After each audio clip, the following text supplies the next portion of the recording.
किसान भाइयों, आज का यह वीडियो हमारे चैनल के इतिहास का सबसे महत्वपूर्ण, सबसे गहरा और शायद सबसे ज्यादा आंखें खोलने वाला वीडियो होने वाला है। आज हम खेती की किसी तकनीक, किसी मशीन या किसी खाद के बारे में बात नहीं करेंगे। आज हम बात करेंगे उस बीज के बारे में जो खेती की शुरुआत है और शायद खेती का अंत भी। जरा एक पल के लिए सोचिए, आज से 50 या 100 साल पहले हमारे बुजुर्ग खेती कैसे करते थे। उनके पास कोई लैब नहीं थी, कोई वैज्ञानिक नहीं थे, फिर भी उनके कोठले अनाज से भरे रहते थे। वे अपने खेत की सबसे अच्छी बालियों को चुनते थे, उन्हें सहेज कर रखते थे और अगले साल उसी बीज से दोबारा सोना उगाते थे। बीज पर किसान का अधिकार था, बीज किसान की संपत्ति थी। लेकिन आज स्थिति बदल चुकी है। आज जब आप बाजार जाते हैं तो आपको रंग बिरंगे पैकेट मिलते हैं, उन पर अंग्रेजी में कुछ नाम लिखे होते हैं और दुकानदार आपको कहता है कि यह जादुई बीज है, इसे ले जाओ, यह तुम्हारी किस्मत बदल देगा। हम बात कर रहे हैं जीएम सीड्स यानी जेनेटिकली मॉडिफाइड बीजों के बारे में। आपने बीटी कॉटन का नाम सुना होगा, आपने जीएम सरसों की चर्चा सुनी होगी, लेकिन क्या आप जानते हैं कि इन बीजों के अंदर असल में क्या है? क्या आप जानते हैं कि विज्ञान ने प्रकृति के साथ क्या छेड़छाड़ की है? और सबसे बड़ा सवाल, क्या यह छेड़छाड़ हमारे और आपकी आने वाली पीढ़ियों के लिए सुरक्षित है, या फिर हम अनजाने में अपनी ही मिट्टी और अपनी ही सेहत के साथ एक बहुत बड़ा जुआ खेल रहे हैं? अगले कुछ मिनट में हम आपको एक ऐसे सफर पर ले जाएंगे जहां विज्ञान भी है, राजनीति भी है और व्यापार भी है। हम बीटी कॉटन के इतिहास को खंगालेंगे, हम जीएम सरसों के विवाद को समझेंगे और हम उस काले सच से भी पर्दा उठाएंगे जो बड़ी बड़ी विदेशी कंपनियां आपसे छिपाना चाहती हैं। तो चलिए खेती के सबसे बड़े रहस्य को सुलझाने की शुरुआत करते हैं। सबसे पहले बहुत ही सरल और देसी भाषा में यह समझना जरूरी है कि आखिर यह जीएम यानी जेनेटिकली मॉडिफाइड बला है क्या। किसान भाइयों, इस सृष्टि में हर जीव, चाहे वह पौधा हो, जानवर हो या इंसान हो, उसके शरीर के अंदर एक बहुत ही सूक्ष्म नक्शा होता है। इसे विज्ञान की भाषा में डीएनए कहते हैं। यह डीएनए ही तय करता है कि नीम का पेड़ कड़वा होगा और आम का पेड़ मीठा होगा। यह डीएनए तय करता है कि मछली पानी में सांस लेगी और इंसान हवा में। कुदरत ने हर जीव के बीच एक दीवार बना रखी है। एक प्रजाति दूसरी प्रजाति से मिलन नहीं कर सकती। एक टमाटर का पौधा कभी मछली के साथ संबंध नहीं बना सकता। लेकिन पिछले कुछ दशकों में वैज्ञानिकों ने कुदरत की इस दीवार को तोड़ दिया है। जीएम तकनीक का मतलब है प्रयोगशाला के अंदर जबरदस्ती एक जीव के गुण को निकालकर दूसरे जीव में डाल देना। इसे एक उदाहरण से समझिए। मान लीजिए वैज्ञानिकों ने देखा कि एक ठंडा देश है जहां बर्फ गिरती है, वहां एक मछली पाई जाती है जो बर्फ के पानी में भी जिंदा रहती है। वैज्ञानिकों ने उस मछली के शरीर से वह जीन निकाला जो उसे ठंड से बचाता है और उस जीन को एक टमाटर के बीज में डाल दिया। अब जो नया टमाटर पैदा हुआ वह बाहर से तो टमाटर जैसा दिखता है, लेकिन उसके अंदर मछली का गुण है। वह ठंड में खराब नहीं होता। इसे कहते हैं जीएम बीज, यानी ऐसा बीज जो भगवान ने नहीं, इंसान ने लैब में बनाया है। अब सवाल यह आता है कि आखिर इसकी जरूरत क्यों पड़ी? क्या हमारी पारंपरिक खेती में कोई कमी थी? इसके पीछे की कहानी शुरू होती है कीड़ों और बीमारियों से। किसान की सबसे बड़ी दुश्मन सुंडी और इल्ली रही है। सालों से किसान अपनी फसल को बचाने के लिए जहर छिड़कता आया है। इसी समस्या का हल निकालने के लिए वैज्ञानिकों ने बीटी तकनीक खोजी। भारत में जीएम बीजों का प्रवेश द्वार कपास यानी नरमा की फसल से खुला। आपको याद होगा सन 2000 और 2002 का वह दौर। उस समय भारत के कपास किसानों की हालत बहुत खराब थी। अमेरिकन सुंडी, जिसे हम अमेरिकन बॉलवर्म कहते हैं, वह पूरी की पूरी फसल को बर्बाद कर देती थी। किसान बाजार से महंगा कीटनाशक लाता था, स्प्रे करता था, लेकिन सुंडी नहीं मरती थी। किसान कर्ज में डूब रहे थे, आत्महत्याएं बढ़ रही थीं। तभी एंट्री होती है एक विदेशी तकनीक की जिसका नाम था बीटी कॉटन। अब यह बीटी क्या है, इसे बहुत ध्यान से समझिए। बीटी एक बैक्टीरिया है जिसका पूरा नाम है बैसिलस thuringiensis। यह बैक्टीरिया मिट्टी में पाया जाता है। कुदरत ने इस बैक्टीरिया को एक खास ताकत दी है। यह अपने शरीर में एक विशेष प्रकार का प्रोटीन बनाता है जो कि एक जहर है, लेकिन यह जहर इंसान या जानवर के लिए नहीं बल्कि सिर्फ और सिर्फ सुंडी और इल्ली के लिए जानलेवा है। वैज्ञानिकों ने सोचा कि अगर हम इस बैक्टीरिया का यह जहर बनाने वाला जीन निकाल लें और उसे कपास के पौधे के अंदर डाल दें तो क्या होगा। उन्होंने ऐसा ही किया और नतीजा यह हुआ कि कपास का पौधा खुद जहर की फैक्ट्री बन गया। पहले हम ऊपर से जहर छिड़कते थे, अब जहर पौधे के हर पत्ते, हर फूल, हर टिंडे और हर रेशे में मौजूद था। जैसे ही खेत में सुंडी आती और कपास का एक छोटा सा पत्ता भी खाती तो वह जहर उसके पेट में चला जाता। सुंडी का पेट फट जाता और वह तड़प कर मर जाती। शुरुआत में यह किसी चमत्कार जैसा लगा। 2002 के बाद जब किसानों ने बीटी कॉटन लगाना शुरू किया तो पैदावार एकदम से बढ़ गई।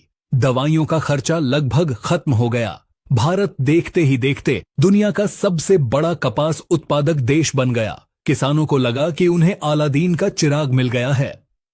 बीज कंपनियां मालामाल हो गईं और किसान भी खुश थे। लेकिन किसान भाइयों, हर सिक्के का दूसरा पहलू भी होता है और यही वह जगह है जहां कहानी में एक डरावना मोड़ आता है। प्रकृति को आप कभी भी पूरी तरह नहीं हरा सकते। जीव विज्ञान का एक नियम है अनुकूलन, यानी ढल जाना। जब हम किसी कीड़े को मारने के लिए एक ही हथियार बार बार इस्तेमाल करते हैं तो वह कीड़ा उस हथियार के खिलाफ अपनी ढाल बना लेता है। बीटी कॉटन के साथ भी यही हुआ। शुरुआत के 5 से 10 साल तो बहुत अच्छे निकले, लेकिन फिर खबर आने लगी कि बीटी कॉटन पर भी सुंडी का हमला हो रहा है। अमेरिकन सुंडी तो गायब हो गई, लेकिन उसकी जगह एक नई और ज्यादा खतरनाक दुश्मन ने ले ली, गुलाबी सुंडी यानी पिंक बॉल वर्म। आज स्थिति यह है कि गुलाबी सुंडी बीटी के जहर को पचा जाती है।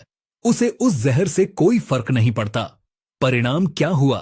आज किसान भाई बाजार से बीटी कॉटन का पैकेट खरीदते हैं जो सादा बीज से 5 गुना महंगा है। वह इसके लिए रॉयल्टी का पैसा देते हैं और फिर खेत में गुलाबी सुंडी को मारने के लिए उन्हें दोबारा महंगे कीटनाशक छिड़कने पड़ते हैं। यानी किसान की जेब पर दोहरी मार। महंगा बीज भी खरीदा और महंगी दवाई भी डाली। तो फिर इस जीएम तकनीक का असली फायदा किसे हुआ? उस किसान को जो आज भी कर्ज में है, या उस कंपनी को जिसने अपना पेटेंट करा रखा है और हर साल अरबों रुपए कमा रही है?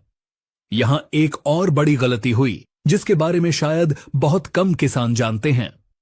जब बीटी कॉटन का पैकेट आता है तो आपने देखा होगा कि उसके साथ एक छोटा पैकेट और निकलता है जिसमें सादा बीज होता है। इसे रिफ्यूज सीड कहते हैं। वैज्ञानिकों ने कहा था कि आप अपने खेत के चारों तरफ इस सादे बीज को लगाएं ताकि कुछ सुंडियां जिंदा रहें और वे बीटी वाली सुंडियों के साथ मिलन करें, जिससे आने वाली नस्ल कमजोर रहे और वह सुपर कीड़ा न बने। लेकिन जानकारी के अभाव में या लालच में ज्यादातर किसानों ने वह सादा बीज लगाना बंद कर दिया। उन्होंने सोचा कि हम सादा बीज क्यों लगाएं, उससे तो पैदावार कम होगी, और यही हमारी सबसे बड़ी भूल साबित हुई। इसी कारण से कीड़ों ने इतनी जल्दी बीटी के खिलाफ ताकत हासिल कर ली। अब तक हमने बात की कपास की। कपास एक रेशे वाली फसल है, इसे हम खाते नहीं हैं, इसीलिए इसका विरोध थोड़ा कम हुआ। लेकिन अब जो खतरा हमारे सिर पर मंडरा रहा है वह है खाद्य फसलों में जीएम का आना। सरसों, बैंगन, मक्का, सोयाबीन। जरा सोचिए, जिस तकनीक में बैक्टीरिया का जीन डाला गया है, अगर वह जीन हमारे भोजन में आ जाए तो हमारे शरीर पर क्या असर होगा? यही वह सवाल है जिस पर पूरी दुनिया के वैज्ञानिक बंटे हुए हैं। एक पक्ष कहता है कि यह बिल्कुल सुरक्षित है, हमने कई टेस्ट किए हैं। अमेरिका में लोग सालों से जीएम मक्का और सोयाबीन खा रहे हैं, उन्हें कुछ नहीं हुआ। लेकिन दूसरा पक्ष, जिसमें कई बड़े डॉक्टर्स और पर्यावरणविद शामिल हैं, उनका कहना है कि हमें जल्दबाजी नहीं करनी चाहिए। उनका तर्क है कि जब हम जीएम खाना खाते हैं तो हमारे शरीर में नए तरह के एलर्जेंस जाते हैं। इसका दीर्घकालिक असर 20 या 30 साल बाद पता चलता है। कहीं ऐसा तो नहीं कि आज जो कैंसर, लिवर की बीमारियां और बच्चों में अजीब तरह की एलर्जी बढ़ रही है, उसका कोई कनेक्शन हमारे बदलते हुए भोजन से हो? एचटी बीज एक मीठा जहर है। ग्लाइफोसेट घास ही नहीं, मिट्टी को भी मारता है। एक और बहुत बड़ा खतरा है जिसे हर्बिसाइड टॉलरेंस या एचटी बीज कहते हैं। यह शब्द थोड़ा कठिन लग सकता है, लेकिन इसे समझना हर किसान के लिए जिंदगी और मौत का सवाल है। आजकल बाजार में चोरी छिपे बिना बिल के कुछ ऐसे बीज बिक रहे हैं, खासकर कपास और सोयाबीन के, जिन्हें दुकानदार घास न जलने वाला बीज कहकर बेचते हैं। वे कहते हैं कि इस बीज को लगाओ और ऊपर से ग्लाइफोसेट या राउंड अप जैसी खतरनाक दवाई छिड़क दो। पूरा खेत जल जाएगा, सारी घास मर जाएगी, लेकिन आपकी फसल हरी भरी खड़ी रहेगी। सुनने में यह बहुत सुविधाजनक लगता है।